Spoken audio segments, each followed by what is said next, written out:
Welcome back to the show. We've joined Chef Gareth Mullins in the kitchen and he's promised us a roast chicken and vegetable bake. Yeah. Sounds good. How do we get started with this? So I'm using chicken thigh here that are on the bone. These are relatively cheap, not very expensive ingredient at all.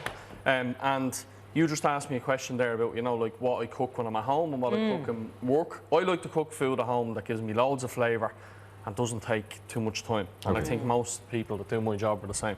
So a nice hot pan, so I have that like 3/4 heat, and I'm using olive oil, and it probably looks like I've used a lot, but it's kind of going to richen the sauce up for me a little bit, okay? So I've got some chicken thighs, as you can see, they're a little bit yellow, so they're corn-fed. Yeah. That's why. And then I'm just using a knife till I'm pushing it until I hit the bone. Okay, so what I'm trying to do is I'm trying to get the flavour into the chicken. I'm just going to give my hands a quick wash. Do. Because it's raw chicken. And how many is that going to serve? Is that one? That's not enough for. Is that for 4 people? No, I'd recommend that you eat 2 of them per person. I was going to say. Okay. So, but I've got my owl. Here's one I prepared earlier in the oven. So that's what we want to hear when you're putting the skin in. So what we're trying to get to happen here is, like, think about roast chicken. So as most of us, when we roast the chicken, everybody wants to tear the chicken skin off because it's nice and crispy, and generally it's seasoned, so you put some salt on it. So I'm trying to get that effect to start the dish off. So it's skin side down, into the pan, little bit of salt, and then you leave it alone. Martin, you've heard me saying this a million times. Most people start moving it around in the pan, and what it does is it drops the temperature in the pan, and then it won't caramelise. So that's the science behind it. But also you lose some of the flavour because the juices will leave it too. Exactly. So what we're trying to do is we're trying to get it to sear, and we're trying to get it to replicate roast chicken. That's what I'm doing. So in an ideal world, if I was at home now, I'd leave that skin side down for 3 or 4 minutes.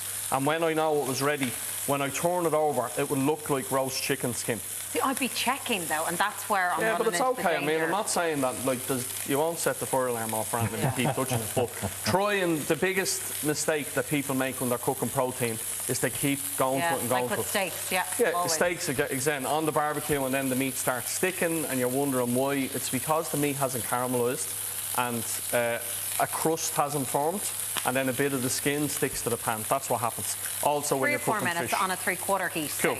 Interesting. So, okay. Pretend that's a little bit darker in colour. Yeah. Okay. So pretend that's starting to get a bit more like And it. just on the one side then? One side, and then just take it out back onto the tray that you seasoned it on. The little bit of salt that's on the pan is going to hit the bottom of that. Now I've got some aubergine, some onion, some garlic, courgette, pepper, a little bit of thyme and bay leaf, and some tomato passata or tomato sauce. You don't have to be OCD like me and cut it all in exactly the same size. But Did you cut that?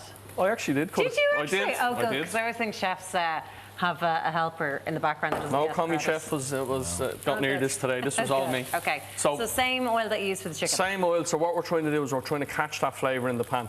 I'm starting off with the aubergine because aubergines are like a sponge. They tend to suck up the oil that's in the pan. And what I want to do, because if you add something else in, you won't know how much oil to add. But if you start with the aubergine, it'll let you know whether it needs more oil or not. Okay. So again, I'd saute that for maybe 2 minutes. I'm just conscious of time. I just want to make sure I get to show people. So when it starts to get a little bit of colour, couple of whole cloves of garlic in, okay, and our onion. They're shallots that I used there today, but red onions or white onions or any onions that you have.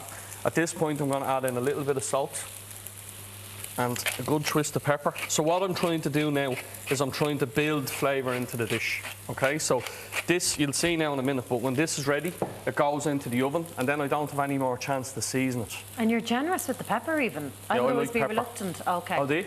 Yeah, but just you probably don't really taste the pepper, you just taste the seasoning. And it'll build its way into the sauce. Then we're going to add in our courgettes. I'm just going to give that a little. I'd be terrified lifting the pan on these. No, it's still going. Yeah. So then I'm going to add in my pepper. So as you can see, we've loads of colours, loads of vegetables going in here. And then this goes into the oven in a minute. Thyme. I'm just going to pick a little bit of thyme in there. So if you didn't have fresh thyme or use dried, it's perfectly, or even some mixed herbs. You know, the Italian mixed herbs are quite good for this. A bay leaf. Would this make a good base for other sauces? Like if you were, Do you know what I mean? Like Yeah, so this would be perfect. perfect to serve with fish. So if you were having a bit of sea bream, I wouldn't put the sea bream back in. I'd cook the sea bream separately and then I'd serve this ratatouille. If you were doing a roast chicken on a Sunday and you're trying to get more veggies into the kids and sneak it into them a little bit, ratatouille is a brilliant sauce. Because you'll see it now, when it doesn't look like that at the moment because there's so much colour in it. But when it comes out of the oven, you'll see it all cooks down and it turns into this. It needs a little bit more olive oil. And but you could throw that over pasta even. Perfect. So if we eat some cooked spaghetti now, throw it in, toss it through. I cook it a little bit more till it looks like what's in the oven. You'll see it in a sec. As this cooks, the tomato sauce will take over a little bit. The vegetables will start to break down and it turns more into a sauce. All right, we've got about 2 minutes left, Gareth. Perfect. I'm going to put the chicken back in. And this is important that we put the chicken skin side up.